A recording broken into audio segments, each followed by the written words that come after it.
تاریخ کی یہ داستان جتنی سنسنی خیز ہے اتنی ہی ہولناک اور عجیب بھی۔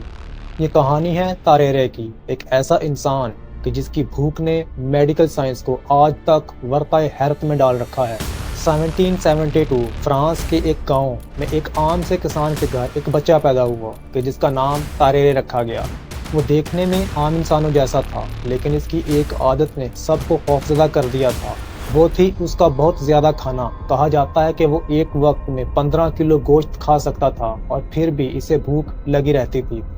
جب وہ جوان ہوا تو اس کے والدین اسے پالنے سے قاصر ہو گئے اور اسے گھر سے نکال دیا گیا۔ تاریرے ایک آوارہ گرد بن گیا، چوروں اور لٹیروں کے ساتھ مل کر اپنا پیٹ بھرنے لگا۔ پھر وہ ایک شوبدہ باز یعنی جوکر بن گیا۔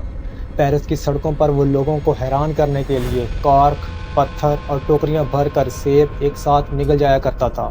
لیکن یہ سب تو آغاز تھا۔ جب فرانسیسی انقلاب کی جنگ چھڑی تو تارے فوج میں بھرتی ہو گیا۔ وہاں اسے عام سپاہیوں سے 4 گنا زیادہ کھانا دیا جاتا تھا، لیکن پھر بھی وہ نالوں اور کوڑے دانوں سے بچا ہوا کھانا ڈھونڈتا پھرتا تھا۔ اس کی حالت بگڑتی گئی اور اسے ہسپتال منتقل کر دیا گیا۔ یہاں ڈاکٹر پریسی اور ڈاکٹر کوروویل نے اس پر ایسے تجربات کیے کہ جو آج کے دور میں ناقابل یقین ہے۔ ایک بار اس نے 15 مزدوروں کا کھانا اکیلے کھا لیا۔ اس نے ایک زندہ بلی کو چیر کر اس کا خون پیا اور اسے ہڈیوں سمیت نگل گیا۔ وہ سانپ، چھپکلیاں اور کتے کے بچے تک کچے کھا جایا کرتا تھا۔ تاریرے کا جسم عام انسانوں جیسا نہیں تھا۔ جب وہ بھوکا ہوتا تو اس کے پیٹ کی کھال اتنی لٹک جاتی تھی کہ وہ اسے اپنی کمر پر لپیٹ سکتا تھا، لیکن جب وہ کھا لیتا تھا تو اس کا پیٹ کسی غبارے کی طرح پھول جاتا تھا۔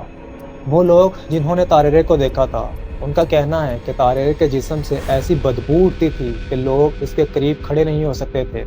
اس کے منہ کا سائز اتنا بڑا تھا کہ وہ ایک وقت میں درجنوں انڈے یا پورا سیب حلق میں اتار لیا کرتا تھا۔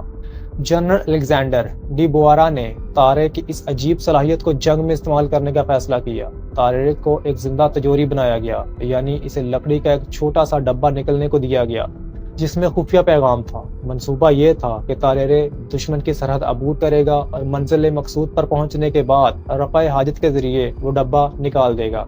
لیکن تاریرے ایک اچھا جاسوس ثابت نہ ہو سکا۔ اسے پروشیا کی فوجیوں نے پکڑ لیا، بدترین تشدد کیا گیا اور پھانسی کے پھندے تک لے گئے، لیکن آخرکار اسے رہا کر دیا گیا۔ لیکن اس واقعے نے اسے بالکل توڑ کر رکھ دیا۔ تاریرے نے ڈاکٹروں سے التجا کی کہ اس کی یہ بیماری ختم کر دی جائے۔ ڈاکٹروں نے ہر ممکن علاج کیا لیکن ناکام رہے۔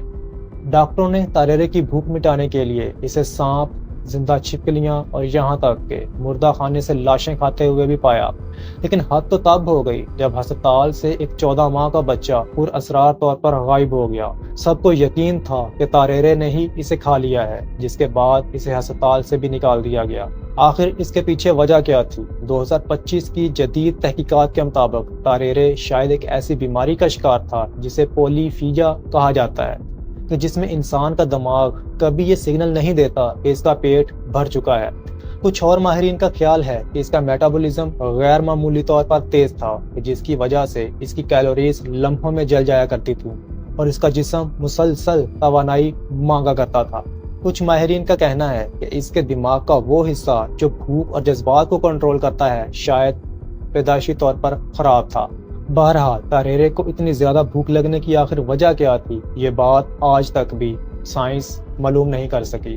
بالآخر 1878 میں محض 26 سال کی عمر میں تاریرے ٹی بی کی وجہ سے انتقال کر گیا۔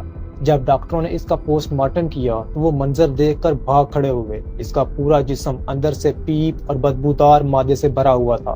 اس کا معدہ اتنا بڑا تھا کہ اس نے پورے پیٹ کو ڈھانپ رکھا تھا اور اس کی غذائی نالی غیر معمولی طور پر چوڑی تھی۔ تاریرے کی زندگی ایک انسانی المیہ تھی یا قدرت کا کوئی عجیب مذاق؟ وہ ایک ایسا انسان تھا جس نے زندہ رہنے کے لیے نہیں بلکہ کھانے کے لیے جنم لیا تھا۔ اس کی داستان آج بھی انسانی جسم کی حدود اور اس کی پر اسرار فطرت کی یاد دلاتی ہے۔